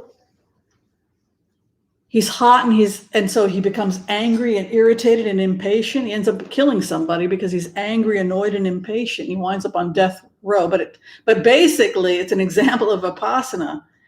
His discomfort, his physical discomfort, caused emotional reactions. So part of this mindfulness meditation is I want you to just get comfortable sitting in your own gut. Now, sometimes when I do heart-centered remote viewing, I will do a mantra. Sometimes I'll play an instrumental and I'll just do a mantra. The mantra I like is Om Mani Padme Hum, which is Tibetan. I also like one of the purest ones I've found is Om Namah Shivaya. Also is a nice mantra. But sometimes when I'm listening to the music and I'm trying to get a regular beat going as the energy is coming up to the first, second, and third chakras, and I'm sinking deeper and deeper into the trance, I will find myself rocking and I'll do a mantra like Om Namah Shivaya Swaha. Swaha means to open. Om Namah Shivaya Swaha, Om Namah Shivaya Swaha, Om Namah Shivaya Swaha, Om Namah Shivaya, Om Namah Shivaya Swaha, Om Namah Shivaya Swaha, Om Namah Shivaya. And I'm bringing the energy up. Or you can do Om Mani Padme Hum, Om Mani Padme Hum. Find something that can keep you focused. Either if it can be the music or the mantra as this process is happening. The energy is going to come up then from the third chakra. It's also going to get to the fourth chakra. Now you have what's called low heart and high heart. You also have the spleen energy. Sometimes people will, which is assimilation, processing and assimilation, elimination. Sometimes people will put their hands wherever they're trying to bring the energy. So say I'm trying to sink, relax into the third chakra, and I'm doing Om Namah Shivaya Swaha, Om Namah Shivaya Swaha, Om Namah Shivaya, and I'm inviting the energy up. I will feel my heart start to open. But I'm also under the influence of chamomile, right? So my heart's going to be more open than usual if I'm using an herb. Now, the fourth chakra is our ability to love. And it has to start when you get to the fourth chakra. A lot of people don't have a fourth chakra that's open. But sometimes you can I will put my hand over my heart and I will try to breathe Gaia's love into my heart chakra.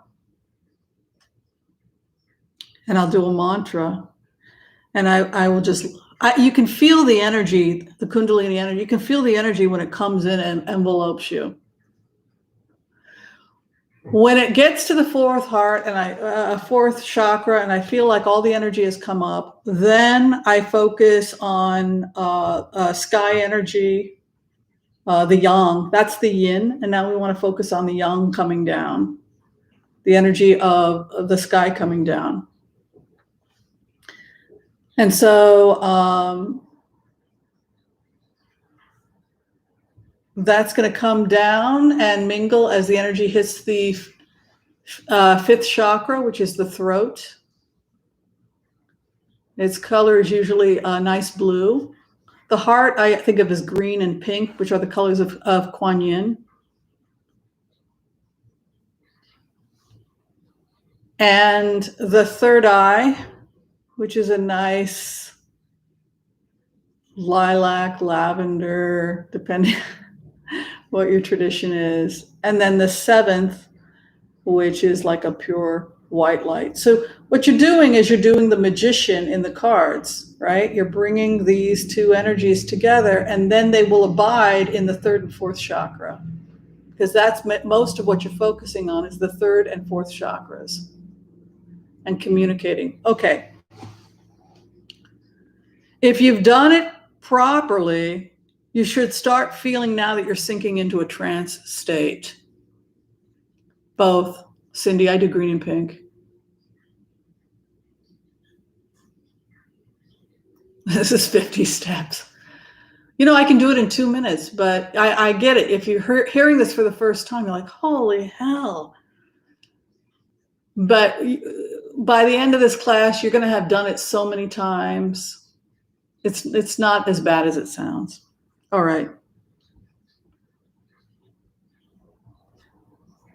So now the energies are mingling, and you're now entering into step 3. So we're ready for step 3. I should probably answer questions. Is everybody cool? Do we have any questions before we go on to step 3?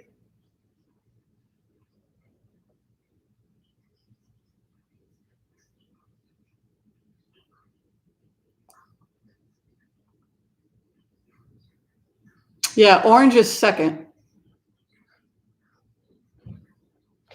I'm going to get some books, talk amongst yourself, and I'm going to give you some book recommendations. I'll be back in a sec.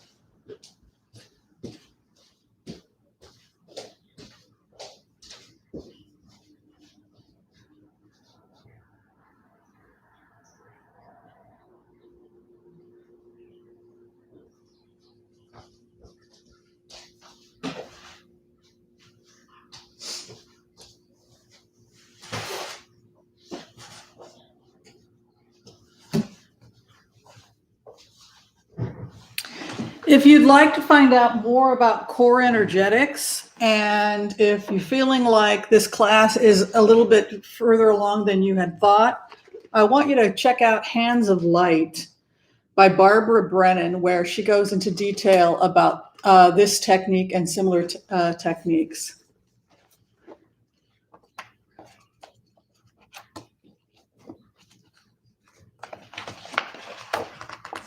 But this is what, let me see if I can find what you're looking at here.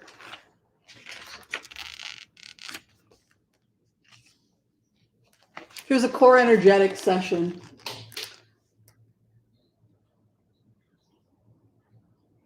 Where she's basically just checking herself out and she's clearing whatever's stuck there.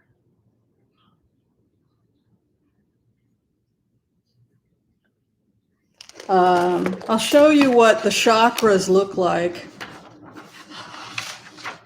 This is stuff I actually do for a living. Here's a psychic surgery. You can see the practitioner. She's in a bubble of light, a shield of protection. She receives, she has protected herself. She's balanced her chakra. See how grounded she is to the earth? Look at her first chakra. Look at her second chakra. Nice, open, receptive, but protected by a bubble of light, a shield of protection. I forgot to mention that. The first thing we always say is, I'm in a bubble of light, a shield of protection. Remember, safety first. You can see her stomach, right, which is the little brain, nice and open. Green she's using to describe the heart chakra. Blue for the throat chakra. There's a nice purple blue she's got for the third eye. And she's got a nice white energy coming down, hitting the seventh chakra. So this is basically the state that I'm talking about, that people get into before they go into, before we pick the target.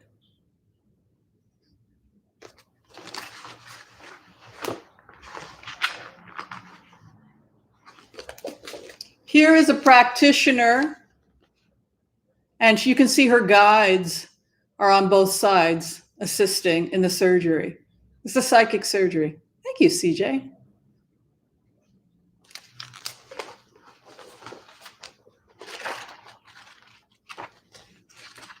Now, in her second book, she gets into the more advanced kind of work where you're dealing with changing grids and stuff like that. This would be an example of Tantra. You know, they're doing it directly, but you can also do this long distance, connecting and healing problems with another person. You know, this is basically heart-centered, but it's not remote. And you can see how beautifully aligned all their chakras are.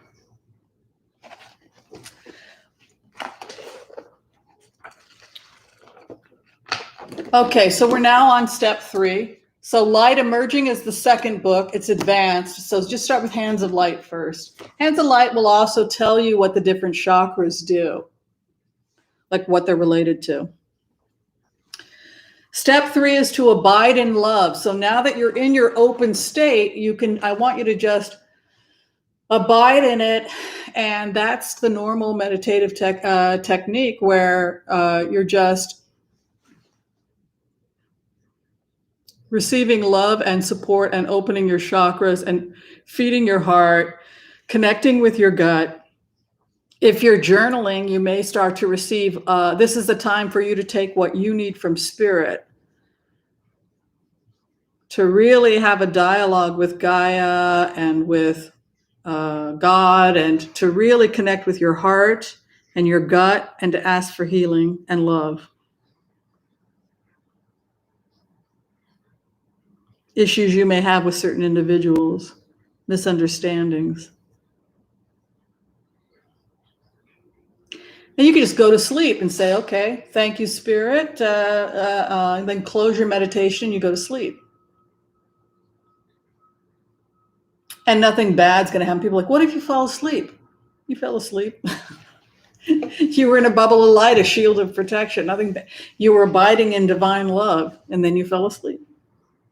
And a lot of people just come here and say, I'm not interested in being a heart-centered remote viewer, Dr. Anderson. I just want to learn step 3 because I have trauma or stress. I mean, sure, that's fine. You don't have to go beyond step 3.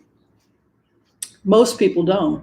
Now, step 4, everybody, this is where Michelle starts to get like, oh, step 4. So who's our target?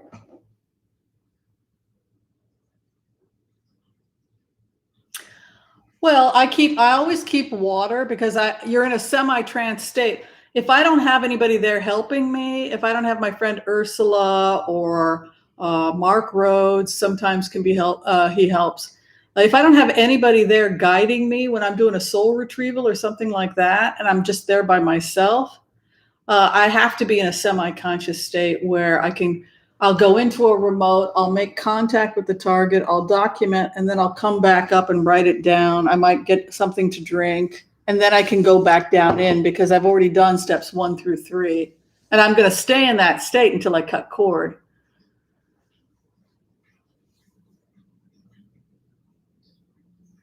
Well, HCRV is for everyone, Carolyn. And now that you're learning it, you can, and if you're doing it consistently, and then you can go teach it to other people because this is free. It's something that we are all capable of this.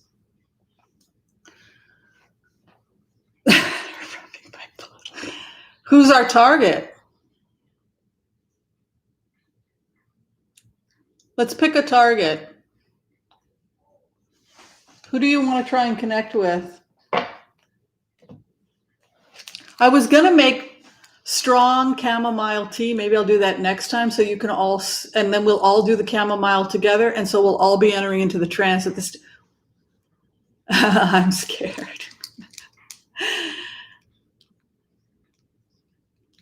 Yeah, Sandra, a lot of people do it for pain management. Jill Biden, oh, that's interesting. Lindsey Graham.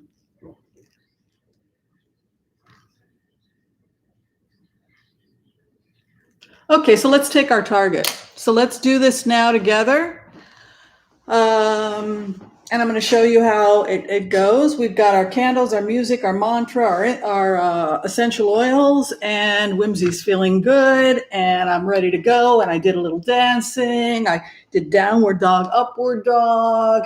I got some nice drinks there. I got my notepad ready to go. I'm in a bubble of light, a shield of protection. I'm in a bubble of light, a shield of protection. I'm in a bubble of light, a shield of protection. I imagine myself in a bubble of light, a shield of protection.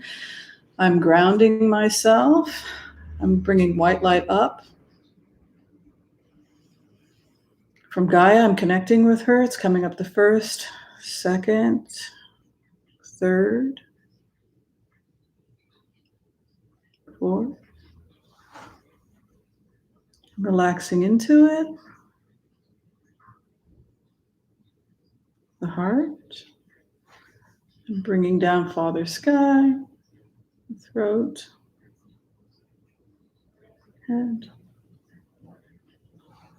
I'm bringing the energies together.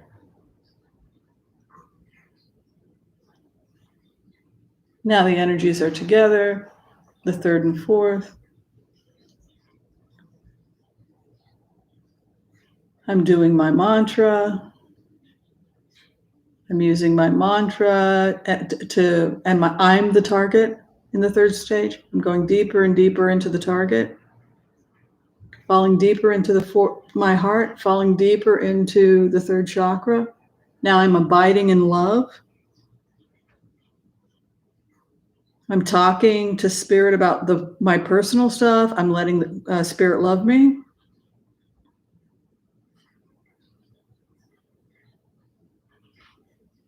And now I'm opening my heart to somebody else, and it's going to be Nancy Pelosi, we'll say.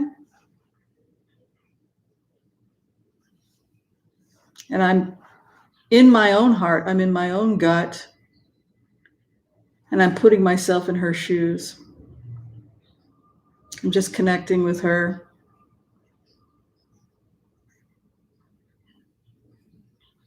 Now, Christians and Catholics will sometimes do the rosary to get into this state or what we call abiding with Christ. Rosary can help if that's your tradition. Reading Psalms. Singing gospel songs can really help. Using the sacred voice.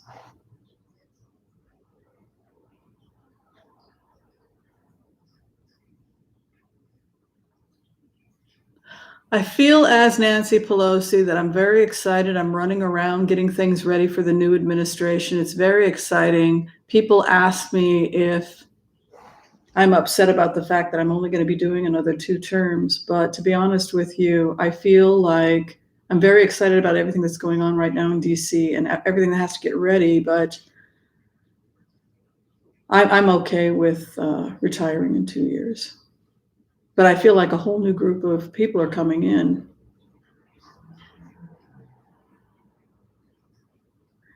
I would be curious to ask this energy if there's going to be any legal repercussions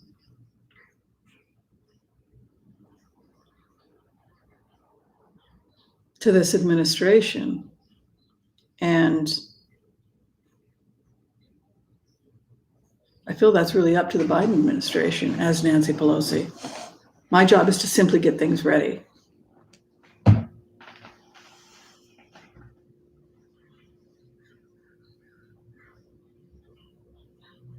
So, anybody else getting any impressions on Nancy Pelosi? She's in your heart. For all intents and purposes, you share the same heart. She's in your gut. She's basically you.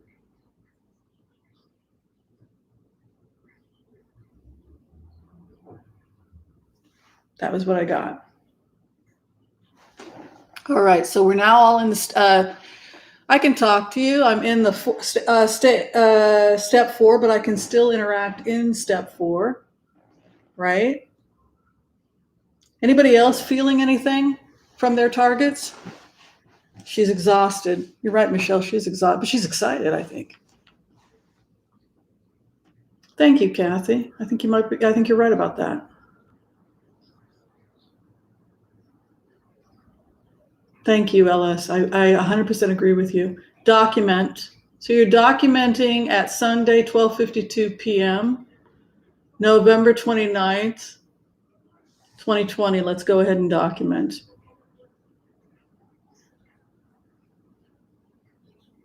You guys are doing great. I agree with everybody's remote so far. You guys are doing beautiful.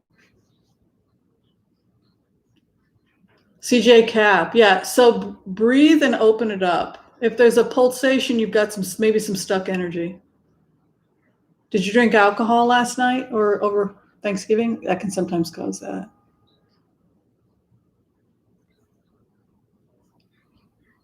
You guys are doing great. You guys did great. That's it. You did it. Okay, so you're now completing step 4. And what you'll feel is the energy just dissipates as you come back up. So when the energy dissipates, you can cut the cord at that point. If you feel like you've gotten as much information from Nancy as we're going to, just say, you feel her, I feel her leaving. Her energy is like leaving now. 5 is gratitude and release.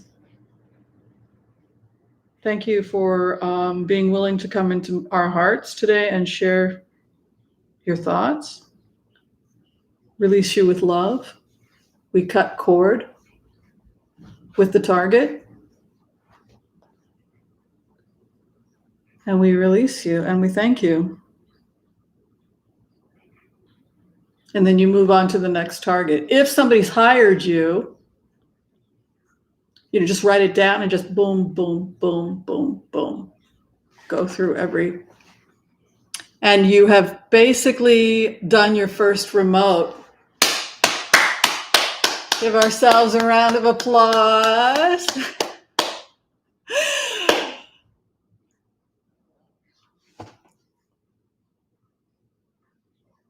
That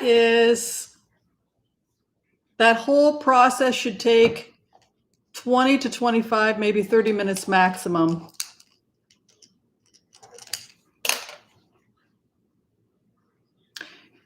The takeaway that I made, the point that I wanted everybody to know after the first remote is, remember, you're not going anywhere out there. You're going deep into your own psyche because all the answers are in. They're not out, they're in. Go deeper and deeper into your gut. Learn to listen to your gut. Learn to listen to your heart. That's why we spend so much time in step 3, healing ourselves first, right? Jesus is hi Bugs Bunny. Jesus is actually a really good start because he's perfect love, right? He's the archetype of divine perfect love.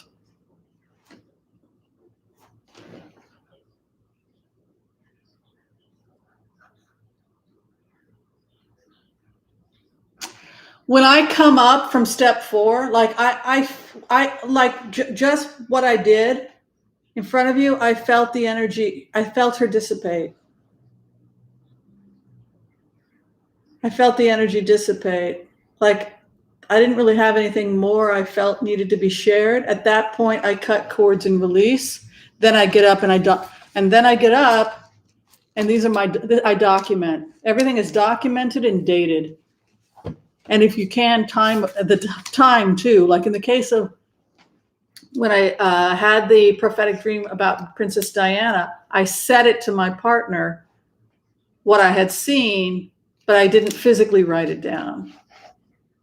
Thank you, Terry. Randy, that's very kind.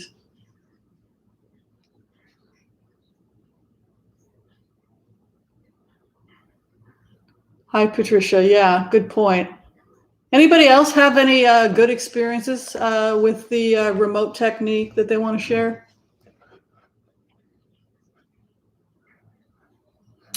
Yeah, Michelle. If you had to do an extra step to release, then that's. Oh, thank you, Sheila. It's very kind of you.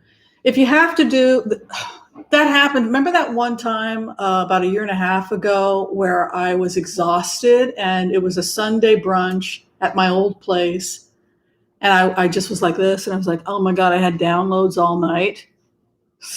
That can happen.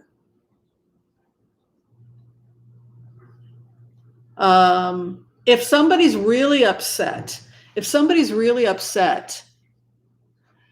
and you connect with them, they will.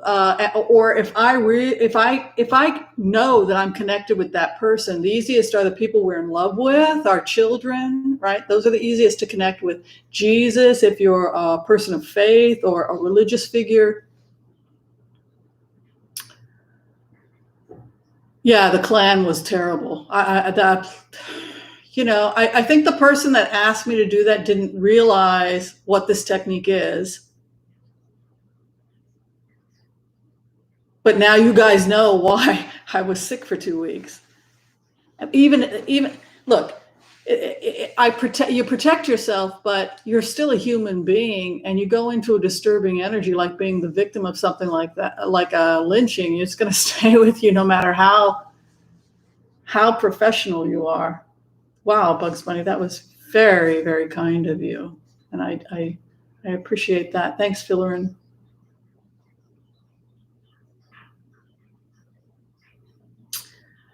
Catherine Mickelson, I'm glad you're bringing that up, because if you don't go through all the 5 steps, you're going to start possibly running the risk of bias, and that can pollute your data collection. A lot of people, they just want to, this happens to me too. I want to go straight to the target. Ooh, what's he up to? I want to go in. Drink a strong cup of passion flower and start meditating on it. You can do it, but you probably won't get the best results because you're going to be biased. Like, I think that he knew precisely what he was up to, or he's a horrible, you have all these preconceived ideas, and you have to lay the sword down. That's what step 3 is about. You got to put that all aside and simply just take in the other person and just be one with them. You're protected so that you can get as much data as possible from the most vulnerable parts of the other person.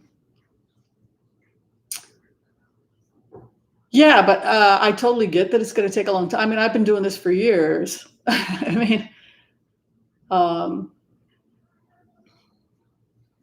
some people do put a timer on.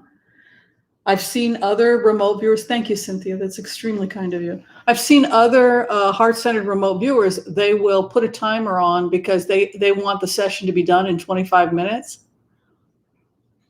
I tried doing that, and I get it because I get it. Thank you, Garbo. It's really kind. But I can't work like that because I tried it. I was like in step 3. How much? Go back and check the clock. I've got 10 more minutes. I can't do that. I can't work like that. All right. So it's 1 o'clock. We're closing up today. I would like for homework for everybody to review the notes and to review this class, which started around 12:07. And we're going to have another open forum probably later in the week, live, for whatever reason, because I asked Spirit about it. I tried recording 20 times. It's like, Spirit, what's the issue? Why can't I record this? Because you're supposed to do it live. And I realize why you're supposed to do it live. You're supposed to do it live because everybody has 1,000 questions. All right, love and light to everybody. I'm going to go ahead and call it a day. I got to set some stuff to take care of. So yes, practice the technique, and hopefully in another couple of days we'll do another live. And I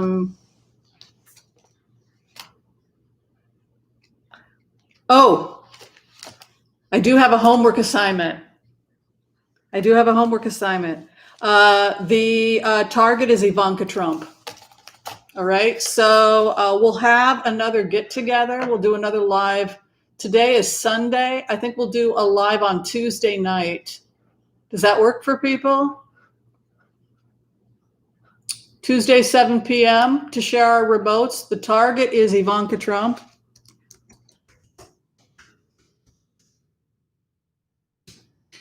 And our next class will be Tuesday live at 7 p.m. so that everybody can watch Rachel Maddow.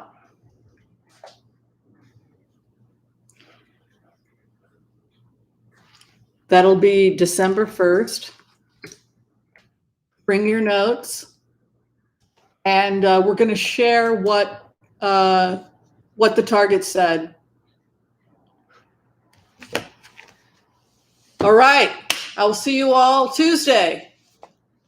Bye, everyone. Thank you so much. Thanks so much for the donations. That was very kind. Peace out. I'm Pacific Standard Time, yes. But I'll put a note up that we're going to do a live on the class again on Tuesday. I think we'll keep it. Most people, Tuesday worked for most people, so we'll probably do Sundays and Tuesdays. Thanks to the moderators. I appreciate it.